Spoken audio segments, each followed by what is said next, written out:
Hello, it's a warm welcome to the discussion segment today of the program.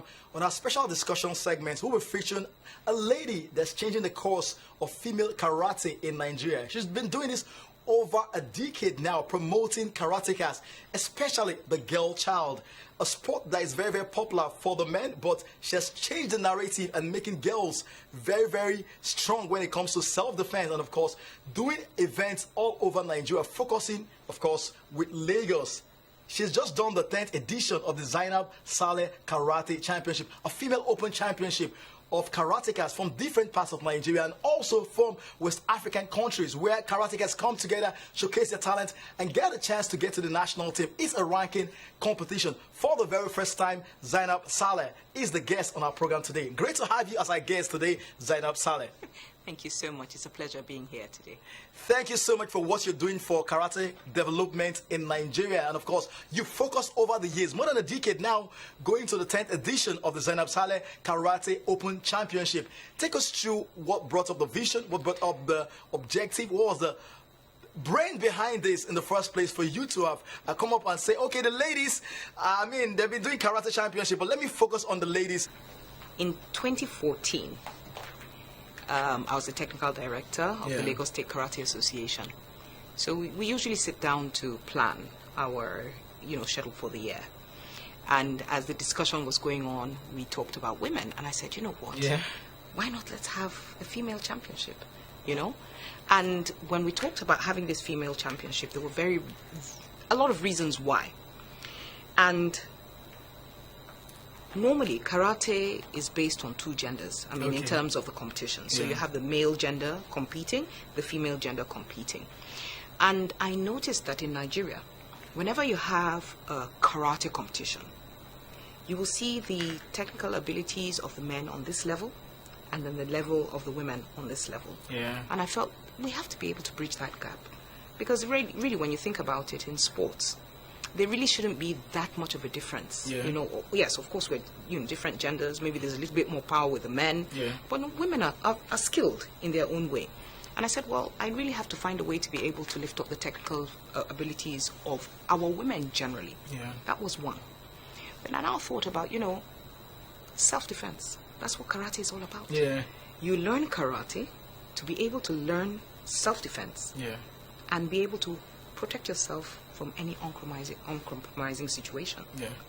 So what are we talking about? Social ills. There's so many going on in society. Majorly rape, domestic violence. You hear these stories every day. But women tend to find themselves in a situation where they don't know what to do. You hear they get beaten. I hear so many of these stories, and it's really sad, to hear them. So what do you do? So if you are not empowered, within yourself to know what to do when you face such situations, it becomes a different story altogether. Some end up dying. Yeah, that's true. That's just it. So if you're able to understand karate, you learn karate, you've built skills for yourself. True. So when anything happens, you know what to do in certain situations. Take us through your own process for you to even get into karate in the first place. How did you come about doing karate? And I know you almost are a judge now or a referee. I'm coming there. Okay. A lot of people they do ask me this question because they always wonder why. They look at me. Yeah, you don't look it at all. I'm telling you, they look at me and then wondering, this woman in karate. Never judge a book according to its cover. I will give that to you for free. We all grew up watching Bruce Lee movies. Okay. And I know, watching them, I just said to my dad, that's what I want to do.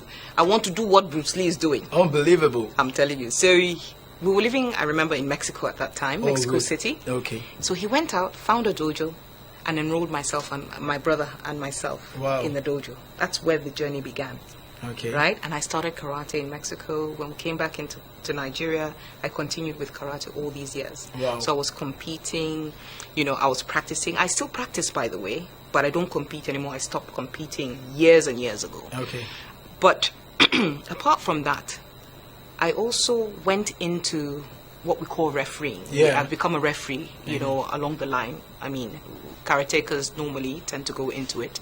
So what has happened is I've become an African referee. I referee on continental level. Okay. And then, of course, I'm a judge, world karate judge, on the world level. So, these are things that I've been doing for quite a number of years now. And karate is my passion. I really don't know what else to say about it. It's something that I've been doing for over 40 years, if not more. You know, and for me, this championship is very dear to me. It's a very dear thing to my heart because of these women. Yeah. Really, I really want to, you know, focus on women to ensure that we can bring them up from the grassroots. Apart from the grassroots, developing them. So we're talking about giving back to society, especially with the women. So what's actually happening as well, as you're bringing your girl child, right? You're bringing your athlete to such a competition. The coach has to come with them. Yeah. A referee has to come with them, right? So as they're coming and the level of the championship is increasing all the time, you begin to see a marked difference in the technical abilities of the athlete itself, the coaching skills, and then the referees. Yeah. So for us that we're referees, there's a lot due on our shoulders. You can't joke as a referee in karate. You have to have your skills because you're the one that controls the mat. Yeah. And as you control the mat, you eliminate injuries that take place. Because, you know, I know this is the reason why I'm talking about this is because you mentioned parents not wanting to take their children into karate. Yeah. But, you know, when we grew up with karate, we never used to practice with gloves. Okay. Karate mitts, we call them mitts as well. Then with shin guards and foot guards. We never had those. So it was straight on full contact, no matter how you want to look at it. Okay. How much have these girls seen you over the years as a role model in karate? For even also the parents, and say, okay, you guys can actually take into the sport. It's safe. It's okay because Zainab Saleh is doing it. She's doing the championship. And I see all the parents even come out there with their children. Of course. So you know what I would want to say on that? Yeah. Come and watch the championship and see for yourself. True. You have to come because I can't do it justice when I'm talking about it on TV. Yeah. You know, I'm just talking, but you're not seeing. Yeah. So until you see, then you will understand. Even the joy on their parents, on the faces of the parents when they're watching their children compete. I mean, I like to say there's a very, I don't know whether it was you that I showed some time ago. They have a picture of a parent, beautiful picture of a father that was watching his daughter compete in last year's edition. You can see the emotion in that picture. Wow. So I remember when somebody was asking me for pictures to put in certain places, I just took out that picture and sent it. Okay. I said, look at this. Yeah. Tell me what you see. My God, the emotion. I said, yes, that's what you see at karate competitions. And then the athletes themselves, you know, when you see them perform and when you see their mates cheering them on, it's a fantastic feeling. I would like to go back as far back as 2014 when we started this competition. One of the major constants at this championship have been Benin Republic. They have been one of the ones that started with me. So there is no year you will never see Benin Republic coming for this event. Yeah. I can tell you and beat my chest to say one of their athletes that was able to go for one of the world championships, I believe it was 2 or 3 years ago, is a product of my championship. Fantastic. You understand what I'm saying? Yeah. Now, we have female karatekas that are African champions, that are international champions. They're all products of my championship. Yeah. They're gold medalists. They're representing Nigeria on the national scene. Wow. So if there is no impact to them, they won't be there. True. You know, because they've come, they've tested, they know that this championship is here for them. Yeah. This is the only championship, do I say, that is consistent and has been consistent for the past 10 years. What has been the difference? What has been the learning process for the rookies and also the well-established? Because I saw a lot of top quality karatekas, national champions coming to the Zainab Saleh Karate Championship. How do you balance the rookies and the well-experienced ones? You see, it's an open championship. It is an open championship. Because a lot of people are thinking that maybe you should have qualifiers before they can come here. Because your standard, your bar is too high.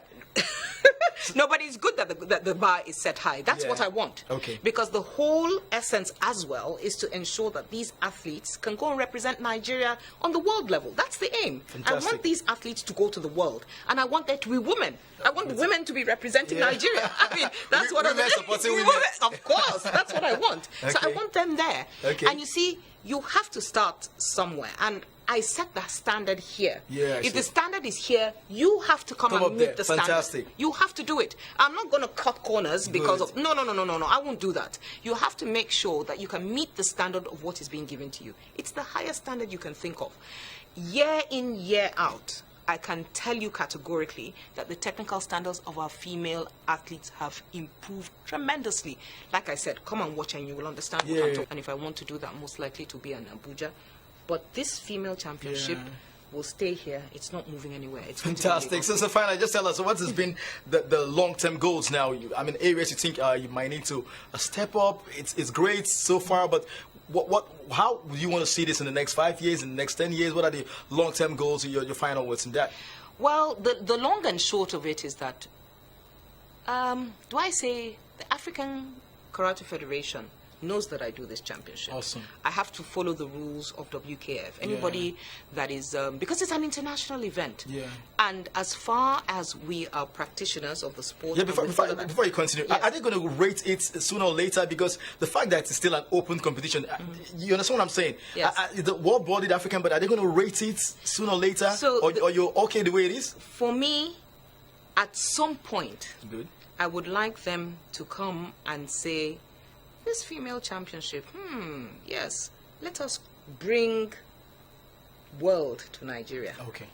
That's where I want it to go. I don't want us to say that we have to go to England, we have to go to Venice. I mean, we just came back from the World Karate Federation Championships that took place in Jesolo, Venice, Italy, where I was taking part as a judge.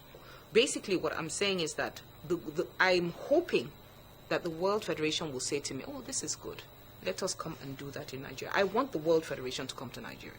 To bring their world event to Nigeria.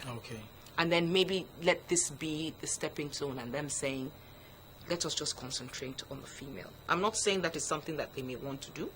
They may be able to do it, but I just want the visibility for Nigeria in terms of them bringing the bringing world to Nigeria.